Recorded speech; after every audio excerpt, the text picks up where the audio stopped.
Imagine this, a packed arena, shoulder to shoulder, thousands of people chanting, waving red, white, and blue flags and holding up handmade signs with bold messages. The energy is wild like a storm of sound, excitement, and anticipation. Cameras flash, reporters type rapidly, and on stage Donald Trump is delivering one of his signature speeches. Every word echoes through the loudspeakers, and the crowd answers back with cheers. It all seems perfectly timed, perfectly rehearsed, perfectly on script. Until suddenly, it's Trump. Mid-sentence pauses. His voice trails off. His eyes shift, focusing on something the cameras haven't yet caught. The crowd notices the break in rhythm and slowly quiets, curious. For a man who usually commands the room with non-stop words and gestures, the silence feels heavy, like something unusual is about to unfold.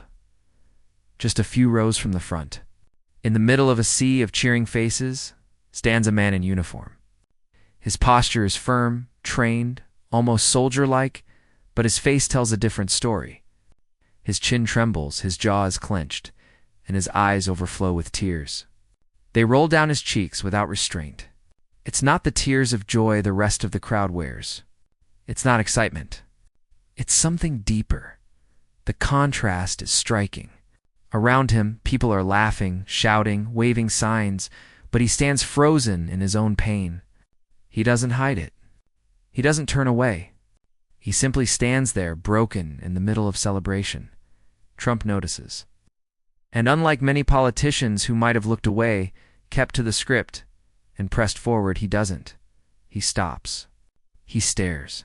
His body language shifts. The teleprompter keeps scrolling, but he isn't reading it anymore. "Wait," Trump says suddenly, his voice cutting through the confused murmurs of the audience. He leans slightly forward, his eyes locked on the man. What's going on here? The cameras scramble to catch up, swinging toward the spot. Within seconds, millions of viewers at home see it tooth a soldier. The tears, the raw emotion in the middle of the rally. The audience shifts uncomfortably. They're used to applause lines, laughter, chants of USA filling the air. But this moment is different. It's personal, unexpected, vulnerable. A hush falls over the arena as people begin to understand what's happening. The man wipes at his face, but the tears keep coming. He doesn't raise his hand for attention. He doesn't shout out. He simply stands there until Trump speaks directly to him. "Sir," Trump says again, pointing gently so the man knows he's being addressed. "Why are you crying?" The silence grows even heavier. The crowd, thousands strong, waits. The cameras zoom in. Every eye in the arena is locked on this one man, who suddenly seems to carry the weight of every veteran, every soldier, every unseen struggle. He opens his mouth, but no sound comes out at first. His lips tremble. His throat tightens. And then, finally, in a voice thick with emotion, he begins to explain. "I served," he says, his words breaking as the microphone barely catches them. "I've lost friends, brothers, and when I came home, it feels like nobody remembers us anymore." A ripple goes through the audience. Some gasp, others bow their heads. The soldier continues, fighting through the tears. He talks about the struggles veterans face every single day: PTSD, sleepless nights, the haunting memories of battlefields, and the crushing reality of feeling invisible in the very country they sacrificed for. By now, the crowd is utterly silent. Even those who came for excitement and spectacle can't escape the weight of his words. Trump steps away from the podium, shaking his head slowly. The teleprompter is useless now. He isn't thinking about politics, applause, or the next headline. He's thinking about this man. About his pain. About his service, he says, quietly but firmly. "You are not forgotten. Not here. Not today." And in that moment, something shifts. The crowd begins to clap. Not wildly, but softly, respectfully. People rise to their feet, not in frenzy, but in gratitude. Some chant USA, but it's not the usual roar. It's slower, heavier, filled with meaning. This wasn't in the schedule. This wasn't in the script. But it became the most powerful moment of the night. The man was a veteran, dressed in his military uniform. At first glance, he looked like a picture of strength, his shoulders squared, his stance steady, the kind of posture drilled into him by years of discipline and duty. But his eyes, they told a different story. They weren't the eyes of celebration or joy. They carried something far heavier. Years of pain, haunting memories that refused to fade, and the silent struggles that most people around him could never begin to imagine. He hadn't come that day seeking recognition. He wasn't the type to wave a sign, to push through the crowd, or to shout for attention. If anything, he had hoped to blend in just another face in a sea of thousands. But the truth is, some emotions can't stay hidden. Some wounds make themselves visible no matter how hard we try to bury them. And for him, that day, in that moment, the weight was simply too much. Tears began to well up in his eyes, and before he could stop them, they spilled down his cheeks. He didn't wipe them away quickly, like someone embarrassed. He let them fall quietly, painfully, like someone who had carried a burden for far too long. As Donald Trump scanned the audience from the stage, his gaze caught on this lone figure. Something about the stillness of the man, contrasted with the excitement of the crowd around him, made him impossible to ignore. While others were cheering, waving, chanting, this soldier stood frozen in his own world of grief. Trump leaned forward slightly, his expression shifting. To many in the audience, it wasn't immediately clear what had caught his attention.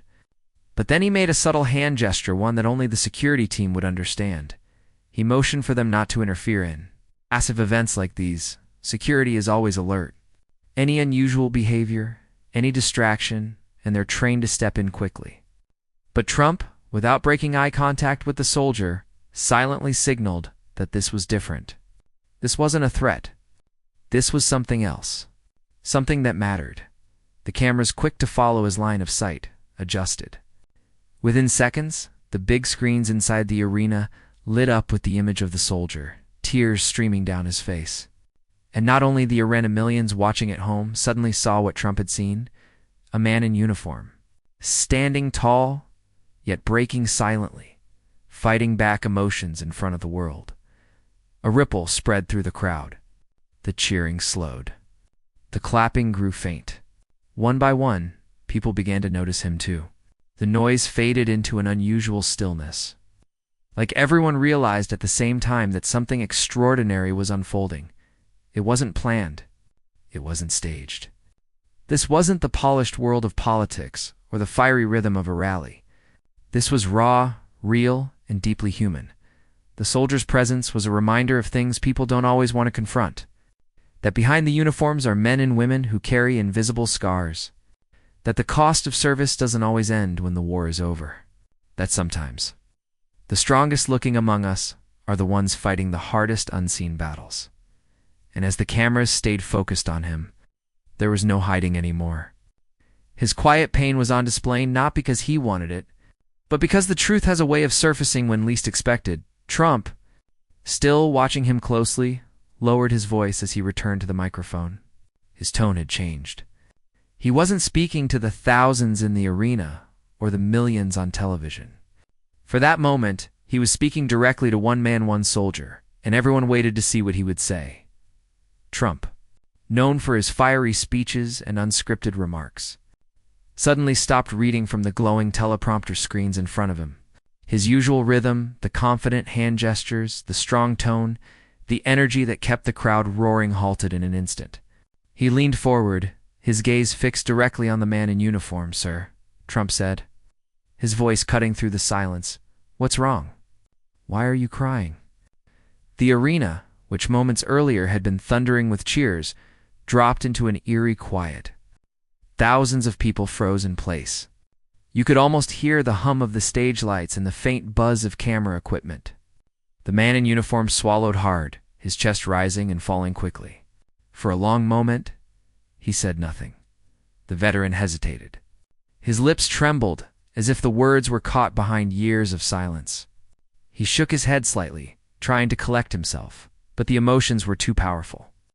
Finally, his voice broke through, cracked and heavy with pain. "I served overseas," he began. "Da!" His voice echoing softly through the microphone a staffer had passed to him. "I lost brothers.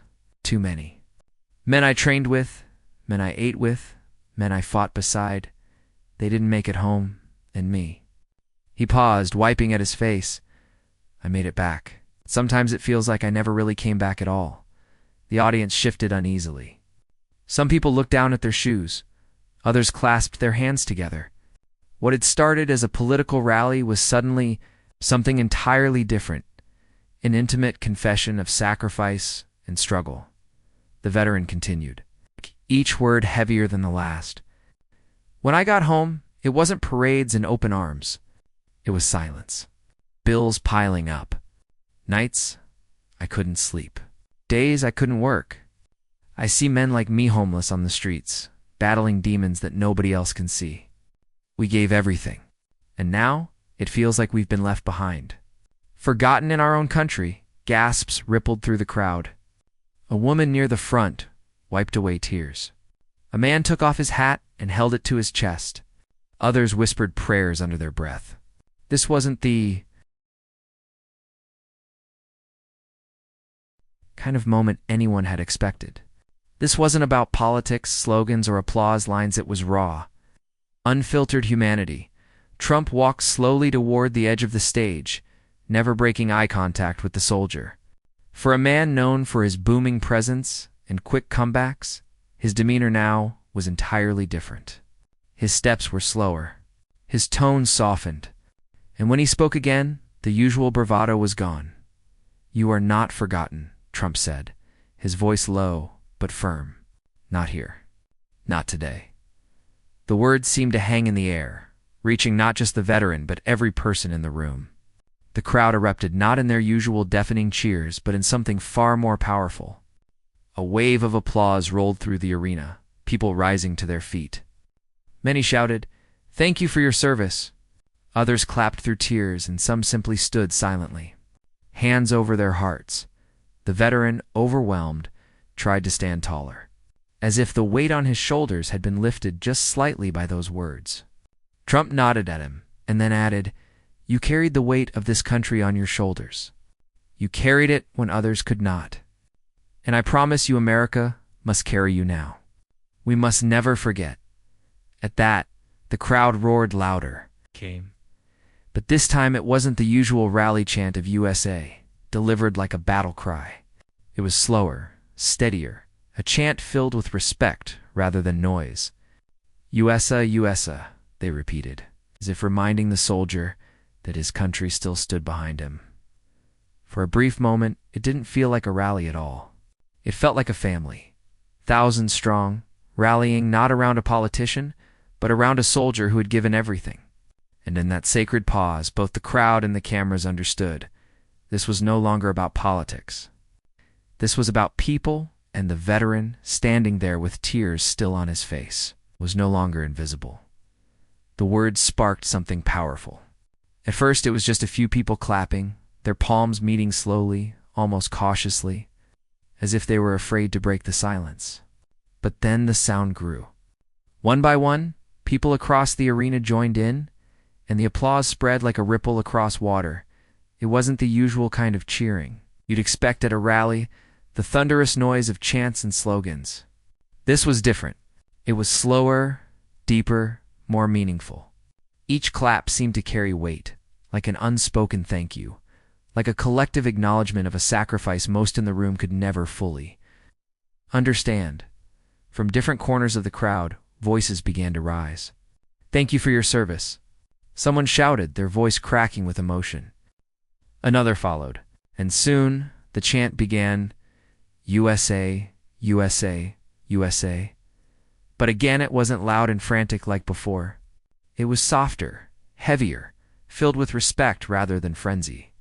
It sounded less like a chant and more like a promise. Trump looked out at the audience, then back at the man in uniform. He lifted a hand, motioning him forward. "Come here," he said. The veteran froze for a moment, caught between pride and hesitation. His boots stayed planted on the floor as the crowd's eyes locked on him. He wasn't used to being the center of attention. For so long, he had lived in the shadows, his struggles hidden behind a uniform and a forced smile. And now, all at once, thousands of people were watching, waiting for him to move. Finally, he stepped forward, slowly, carefully, like every step carried the weight of his past. The crowd parted for him as he walked, some reaching out to touch his arm, others giving nods of respect. A few clasped their hands together in silent prayer as he passed. When he reached the stage, Trump extended his hand and helped him climb up. For a moment, they stood face to face, the commander-in-chief, who once sent men like him overseas, and the soldier who had borne the cost of those decisions. Trump placed a hand firmly on the veteran's shoulder. His usual confidence gave way to something quieter, something more genuine. He didn't reach for his notes. He didn't look at the teleprompter. The words came straight from his heart. "You carried the weight of this country on your shoulders," Trump said. His voice steady, but softer than usual. "You fought battles most of us will never understand. And today, we honor you not with empty words, but with gratitude." The veteran's eyes filled again, but this time, the tears weren't only of pain. They were mixed with relief, with recognition, with the kind of validation he hadn't felt in years. His back straightened. His shoulders, once heavy, lifted just a little. The crowd roared not with chaos, but with unity. Thousands rose to their feet, clapping and cheering with every ounce of sincerity they had.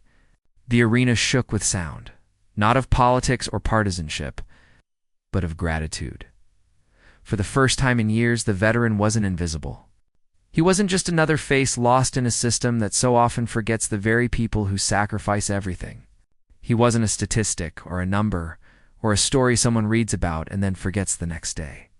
He was seen, truly seen. He stood there on stage, still emotional, but taller now, his chest rising with pride as the people before him continued to cheer. And in that moment, the pain of his past didn't vanish, but it was no longer his alone to carry. The room, thousands of strangers, was carrying it with him. It was a moment that would outlast the rally, outlast the headlines, and live on in the memory of everyone who witnessed it. For a brief time, politics faded into the background, and humanity took center stage. And for that soldier, standing in the bright lights with applause crashing all around him, the message was clear. He wasn't forgotten. Not anymore. Within hours, the moment spread like wildfire across social media. Short clips of Trump stepping off script to comfort the crying soldier appeared on every platform all over the social media. Some praised Trump for showing a side rarely seen in political arenas. They highlighted the compassion in his tone, the genuine concern in his eyes, and the way he paused a high-energy rally to acknowledge the pain of a single individual. To many, it was proof that beneath the rhetoric, behind the speeches, moments of humanity could shine through, even on the largest stages. Others questioned the politics behind the gesture. Was it a calculated move? A photo opportunity? A moment crafted for social media attention? These debates raged across news outlets, YouTube comment sections, and late-night talk shows. Yet, no amount of speculation could erase what everyone saw. The veteran's raw emotion, the tears, the vulnerability. Whatever the politics, what happened in that arena felt authentic. For the veteran, the impact was deeply personal. This was not about headlines or viral clips. It was about acknowledgement.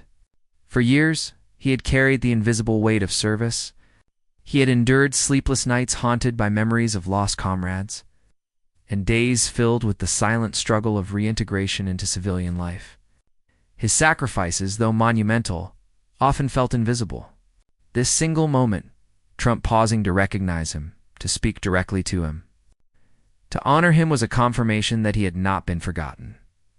The handshake, the words, the simple gesture of placing a hand on his shoulder, it all mattered. Sometimes people underestimate the power of acknowledgement. A few words of genuine gratitude can cut through years of isolation, reminding someone that what they did, what they endured, truly matters. For this soldier, it was more than an acknowledgement, it was a human connection. A reminder that his story, his pain, and his service were visible to the world. The reaction wasn't limited to the veteran alone. Millions watching from home experienced the same emotional impact. Parents shared it with their children, saying, "See, this is what it means to honor someone who serves." Veterans watched and nodded in understanding. recognizing the complex mix of pride and pain in the soldier's expression. Even casual viewers, with no personal connection to the military, felt the weight of the moment, the raw honesty. The pause in a world that rarely stops to acknowledge individual struggle, it became a lesson for the audience. It's behind the speeches, behind the politics, behind the flash of cameras and roaring crowds. There are real people carrying invisible burdens.